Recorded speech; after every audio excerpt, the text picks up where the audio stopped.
Good morning friends. నేను నా చిన్ననాటి జ్ఞాపకాలు, కాలేజీ చదువులు అండ్ మెడికల్ కాలేజీలో చదువులు అనే శీర్షిక గురించి చెప్తున్నాను కదా. అందులో 35వ భాగాన్ని ఇవాళ చెప్పుకుందాం. మేము 1972-73 టైంలో డిహెచ్ఎంఎస్ ఫస్ట్ ఇయర్ గుడివాడలో డాక్టర్ జీజీహెచ్ మెడికల్ కాలేజీలో చేరటం జరిగింది. నేను అక్టోబరు 20వ తారీఖు నుంచి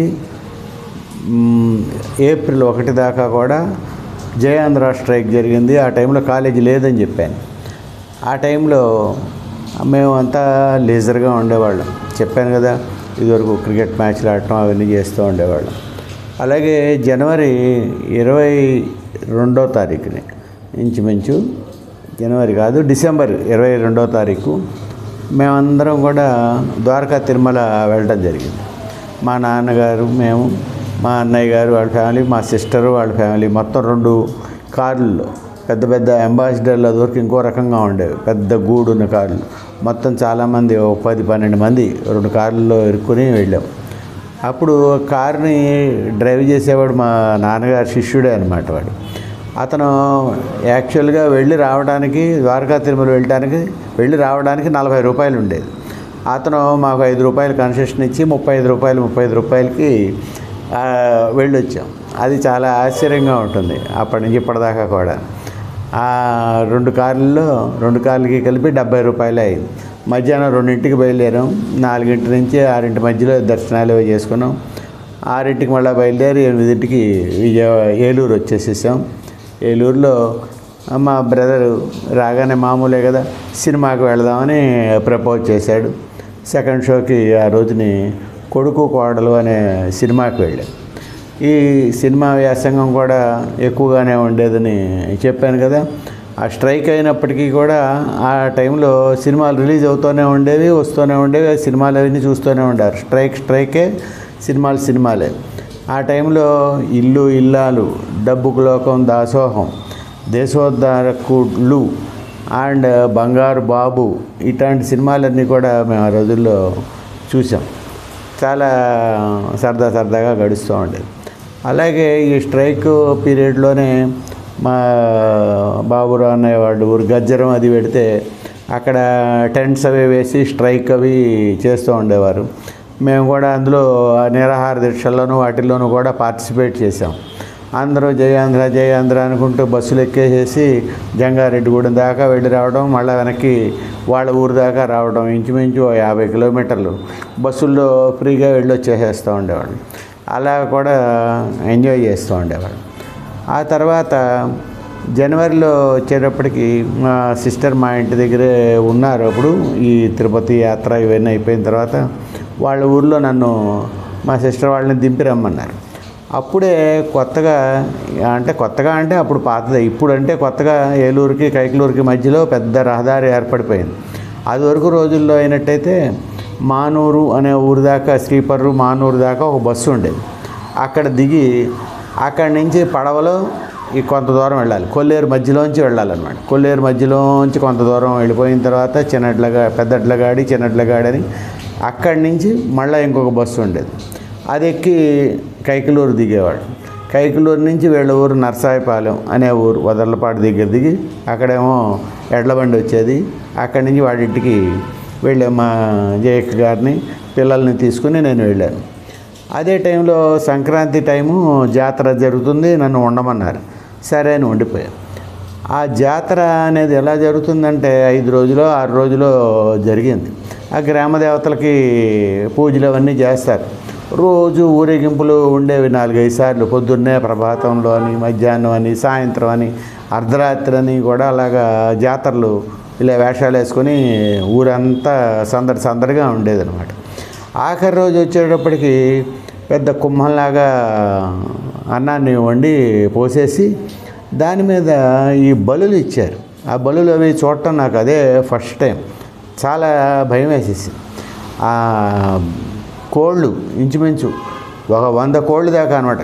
ఆ కోసేవాడు పెద్ద పదునైన కత్తి, దానికి ఒక పైన తలవారికి పైన ఒక పెద్ద కవరు, తోలు కవర్ ఉండేది. అలాగా జాగ్రత్తగా దాన్ని హ్యాండిల్ చేసేవాడు. ఆ కోళ్ళని ఇక ఎలాగ కోసేసారంటే పట 100 కోళ్ళు దాకా ఒక పావు గంటలో కోసిపారేశారు. కోసేసి వాటిని విసిరేయటం, అవన్నీ పాపం అలా గిలగిలా కొట్టుకుంటూ ఉంటే మాకు చాలా బాధ వేసింది. నాకు చాలా భయం వేసింది, బాధ వేసింది. అలాగే 2 మేకల్ని కూడా వాళ్ళు నరకడం జరిగింది. ఒకే వేటితో నరికేస్తారు. అవి కూడా పాపం గిలగిలా కొట్టుకుంటూ ఉంటే నాకు చాలా బాధ వేసింది. అదే మరి వాళ్ళ పల్లెటూరులో ఆచారాలు అవి, మనం ఏం చేయలేం. అలాగా అది భయంకరమైన సీన్స్ని కూడా నాకు చాలా రోజుల దాకా నేను మర్చిపోలేదు. అలాగా కొన్నాళ్ళ పాటు భయం వేసేది. అలాగా జరిగిపోతూ ఉండేది క్రమం.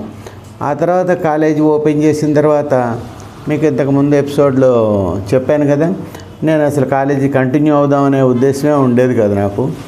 నాకు ఒక ముళ్ళు గుచ్చుకోవడంతో క్రికెట్ ఆడుతున్నప్పుడు, ఆ తర్వాత మా గురువుగారు వివి ప్రసాద్ గారు మెడిసిన్ ఇచ్చిన తర్వాత ఆ ముళ్ళు దానంతట అదే బయటికి ఆటోమేటిక్గా వచ్చేసిన తర్వాత నాకు కాన్ఫిడెన్స్ డెవలప్ అయ్యి ఇందులో ఏదో ఉంది, మనం తప్పనిసరిగా కంటిన్యూ అవుదాం, చదువుదాం అనే దీక్షతో అక్కడి నుంచి చదివాను అన్నమాట. కానీ అక్కడ కూడా మేము క్రికెట్ ఆడటం ఇవన్నీ కూడా బాగా ఆడేవాళ్ళం.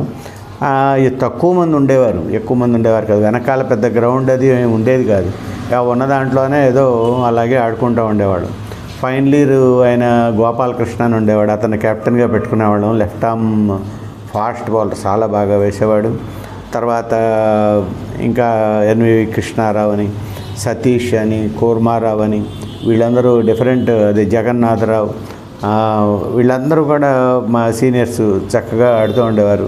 మా క్లాస్లోకి వచ్చేటప్పటికి నేను, ఎండివి రమణారావు, విశ్వనాథం, కేఆర్కే ప్రసాద్, బివిఎస్ ప్రకాశ్, వీళ్ళందరినీ కలిపి ఒక టీమ్గా తయారు చేసి ఎవరి మీదన్నా వేయాలని మేము ప్రాక్టీస్ చేస్తూ ఉండేవాళ్ళం. ఎప్పుడూ చాలా సరదాగా గడిచిపోతూ ఉండేది. ఆ టైంలో మేము అసలు ఏలూరు, నేను మా పేరెంట్ కాలేజీ వరకు ఏలూరులో చదివిన కాలేజీ సిఆర్ రెడ్డి కాలేజీ వాళ్ళతో కూడా పోటీ వేద్దాం అని మంతనాలు జరిపాం. కానీ అప్పుడు కుదరలేదు. అంచేతంటే అప్పటికి సమ్మర్ వచ్చేసేసింది, మన క్లాసెస్ స్టార్ట్ అయ్యేప్పటికి ఏప్రిల్ 1973లోకి వచ్చేటప్పటికి.